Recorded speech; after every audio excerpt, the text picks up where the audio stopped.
आलम की खबर जो सच हो। आदाब, मैं हूं मोहम्मद आलम। आप देख रहे हैं आलम की खबर यूट्यूब चैनल। समस्तीपुर पुलिस ने विभूतिपुर थाना के पटवारा में हुए ऑटो चालक मनीष कुमार हत्या मामले का किया खुलासा।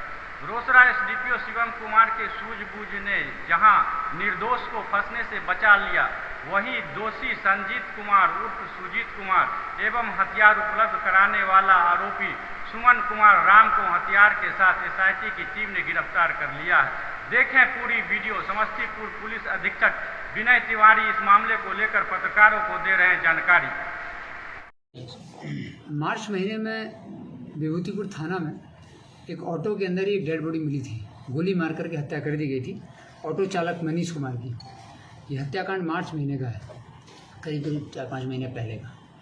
तो एफआईआर इसमें दर्ज हुई थी। जो मृतक मनीष कुमार के परिवार वाले थे उन्होंने नेम्ड एफआईआर कराई थी और बताया था कि उनके पड़ोस के कुछ लोगों पर उनको शक है, संदेह है कि उन्होंने ही घटना की होगी। इस घटना के खुलासे के लिए और इसकी गिरफ्तारी के लिए हम लोग प्रयासरत थे। 4 महीने तक इसमें कुछ भी पता नहीं चल पाया। हम लोग भी परिवार की बात को ही मान के चल रहे थे कि वही 3 सदस्य ने जो आरोप लगा रहे हैं पड़ोसियों पर, मणिकांत कुमार और 2 लोग और थे, उन्हीं ने ही ये हत्या की होगी। इसमें घटना का कारण जो परिवार के लोगों ने दिया था मृतक मनीष कुमार के, वो ये दिया था कि मृतक मनीष कुमार के भाई का फैमिली रिलेशंस में कुछ अवैध संबंध किसी का था और वो एक मणिकांत कुमार जो आरोपी हैं उसके छोटे भाई से था और उसको खगड़िया पुलिस में कुछ दिन पहले गिरफ्तार किया गया था। तो आरोप लगाया गया था कि इसी गिरफ्तारी को लेकर के उनको शक था कि इस गिरफ्तारी की सूचना इनके परिवार ने दी होगी और ख़ास करके मनीष कुमार ने दी होगी, इसीलिए मनीष कुमार की हत्या कर दी गई थी। हम लोग भी इनके इस आरोप से संतुष्ट नहीं थे और इसमें साक्ष्य भी नहीं मिल रहा था, लेकिन करीब 4 महीने तक हम लोग इसी डायरेक्शन में ही कार्य कर रहे थे। इसमें सफलता नहीं मिल पाई थी, ना गिरफ्तारी हो पाई थी मणिकांत कुमार की। चूँकि पूछताछ भी करनी थी हम लोगों को, लेकिन लोगों का चूँकि एफआईआर में नाम था तो ये पूरा परिवार ही भाग गया था।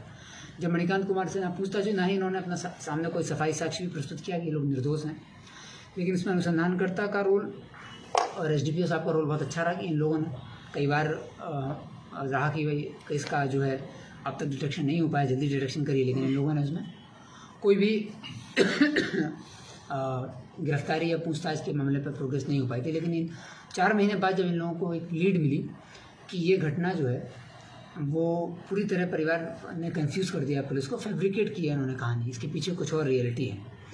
इसी बीच में जो विक्टिम पक्ष है और एक्यूज पक्ष है, दोनों के परिजन जो है वो पुलिस कार्यालय में भी आने लगे थे। हम लोगों से भी जनता दरबार में मिलने लगे थे और मनीष कुमार के परिवार वाले आते थे कि अब तक गिरफ्तारी नहीं हो रही, उनके पड़ोसी जो हैं।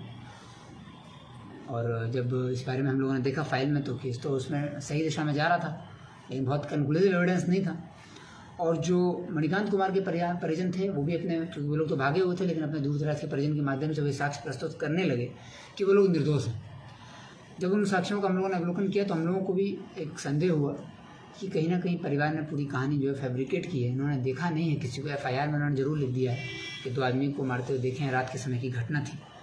तो ये किसी और कारण से शायद अपने पड़ोसी को फंसाने की कोशिश कर रहे हैं, तो इस घटना का खुलासा जरूरी है। तो फिर एसडीपीओ रोसड़ा और इसमें जो आईओ हैं नवीन कुमार, उन्होंने बहुत अच्छी भूमिका निभाई। वो उस गाँव में द्वारा से गए और उन्होंने फिर लीड लेना चालू किया, तो उनको पता चला कि इसमें इस घटना के पीछे कोई और कारण है। और फिर हम लोगों ने उनको उस दिशा में बढ़ने का आदेश दिया, उस दिशा में उन्होंने अनुसंधान किया और आज उन्होंने फिर उस घटना का पूरा उद्भेदन एसडीपीओ रोसड़ा ने स्वयं लीडरशिप लेते हुए इस घटना का उद्भेदन किया है। और जो मुख्य आरोपी इसका है वो संजीत कुमार नाम का व्यक्ति है, संजीत कुमार और सुजीत कुमार, और इसको हथियार उपलब्ध कराने वाला सुमन, और इन 2 लोगों की गिरफ्तारी हुई है और इस पर पूरी घटनाक्रम का खुलासा हुआ यूँ था कि संजीत कुमार और मनीष कुमार ये दोनों आपस में, मृतक मनीष कुमार संजीत कुमार का दोस्त था। मनीष कुमार मृतक तो ऑटो चलाता था, आप लोग जानते हैं। और संजीत कुमार जो है 2017 में ही 10वीं कक्षा में जब प्रवेश किया था तो समस्तीपुर उसका आना जाना होता था और वो मृतक मनीष कुमार का ऑटो यूज़ करता था 2017 से समस्तीपुर आने जाने के लिए। और मनीष कुमार से जब ऑटो के थ्रू आना जाना चालू किया उससे मनीष कुमार से इसकी दोस्ती हो गई, संजीत कुमार की दोस्ती के बाद इसका घर पे आना जाना हो गया और एक दूसरे का फैमिली रिलेशंस इनके कायम हो गए। उसकी इसी बीच में जो संजीत कुमार था उसकी बातचीत और पहचान मनीष की बहन से होने लगी, मृतक की, और इसके बाद इन लोगों के बीच में संबंध बन गया और ये लोग समस्तीपुर में और अन्य जगहों पर मिलने लगे। जब ये सब हुआ तो संजीत कुमार के पास कुछ फ़ोटोज़ भी थी मृतक मनीष कुमार की बहन के साथ की, और वो फ़ोटोज़ समहाउ मनीष कुमार को पता चल गया कि ऐसा है, तो उसने उस बात का विरोध किया और विरोध करते हुए उसने जो इसकी बहन थी मनीष कुमार की, उसने अपनी बहन के साथ जो है उसके पेट पर लात वगैरह भी मारी और उसका अत्याचार भी किया और विरोध किया इस संबंध का। उसी क्रम में हम लोग ये भी पता चला है कि जो इसकी बहन थी वो उसका गर्भपात भी करा लिया गया था। इस बात से संजीत कुमार खफा था। संजीत कुमार को ये जानकारी होगी तो उसने मनीष कुमार से लड़ाई भी की और इस बात का उसने विरोध किया कि ऐसा क्यों किया।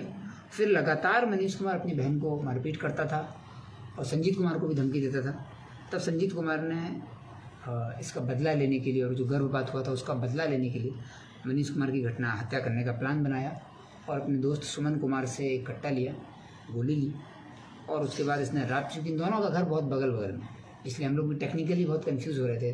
दोनों का घर मुझसे 100 से 150 मीटर दूर ही होगा, तो ये लोग का टेक्निकली बहुत वर्कआउट नहीं हो पा रहा था केस। लेकिन जब फिर मैनुअल इनपुट मिला और उसके बाद संजीत कुमार को जब ट्रेस किया गया और इनका फ़ोन में जब फ़ोटोज़ देखेंगे तो फिर इनसे क्वेश्चन किया गया कि इस फ़ोटोज़ का क्या अभिप्राय है, तो उससे फिर पूरी घटना क्लियर हुई। और फिर संजीत कुमार ने वो कट्टा भी बताया कि उसने किससे लिया था, सुमन कुमार से। फाइनली फिर विभूतिपुर पुलिस ने वो कट्टा भी बरामद किया।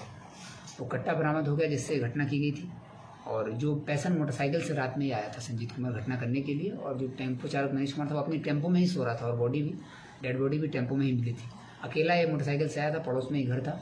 रात में ही मार के ये रात में ही अपने घर वापस चला गया और सुबह जो है इसके दाह संस्कार में शामिल होने भी आया था।